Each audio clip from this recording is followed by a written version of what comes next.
Hello, thank you all for joining me today. My name is Buster Ashley and I'm with Southern Star Central Gas Pipeline. At Southern Star, we transport natural gas to all of our customers through underground pipelines.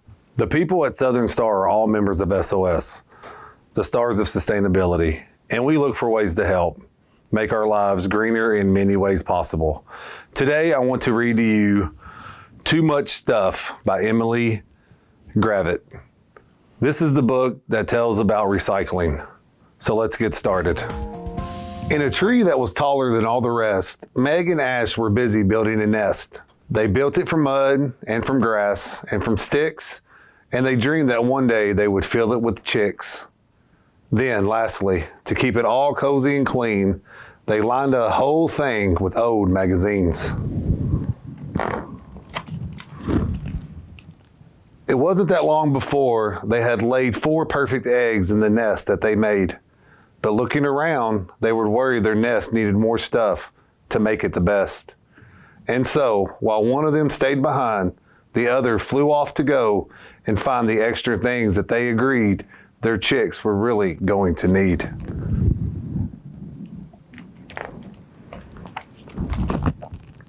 At first, they brought back little stuff. 2 ornamental cuckoo clocks, 4 tiny socks, and a pack of plastic pegs in shades of blue to match their eggs. But still, it didn't seem enough, and so they got bigger stuff. A teddy abandoned by a bin, the bin and everything within.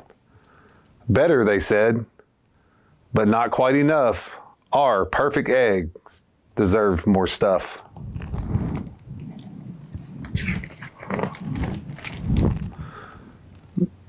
Meg got some lights for when it got dark. Ash got a stroller from a nearby park.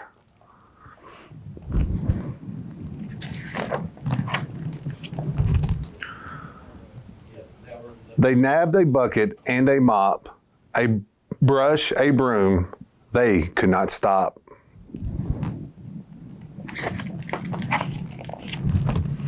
They wondered if each chick would like to one day learn how to ride a bike. And even though it took a while, the bike got added to the pile.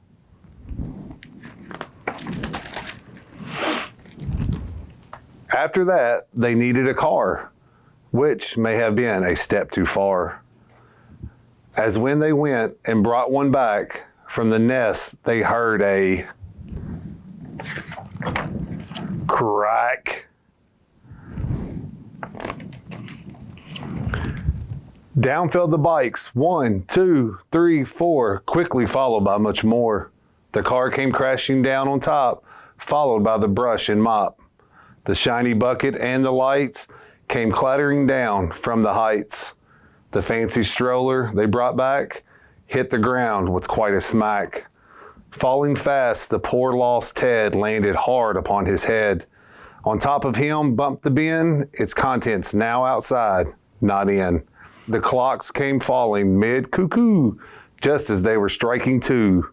And settling down beside the clocks came the pairs of baby socks. Finally, the plastic pegs came falling down upon their eggs. Where are our eggs? The magpie stopped and looked around at all the things strewn on the ground and cried, "It didn't seem enough, but look at all this useless stuff."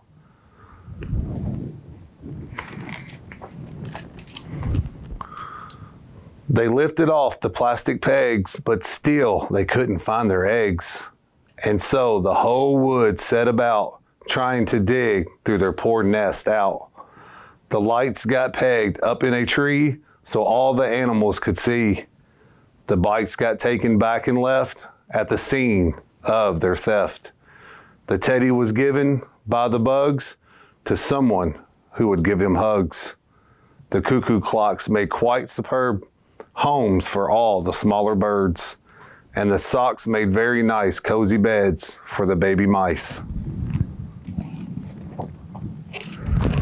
The squirrels took the stroller apart and used the bits to make a cart. The car became a fox den big enough to hold all 10. And all the rubbish from the bin was swept back up and put back in. At last, the magpies reached their nest, which was not looking at its best. It's just a heap of shells and sticks, but under that, 4 perfect chicks. The end. As we saw in the book, we can really help the environment by recycling. Can you think of how you can make a difference doing that? Thanks again for joining me today.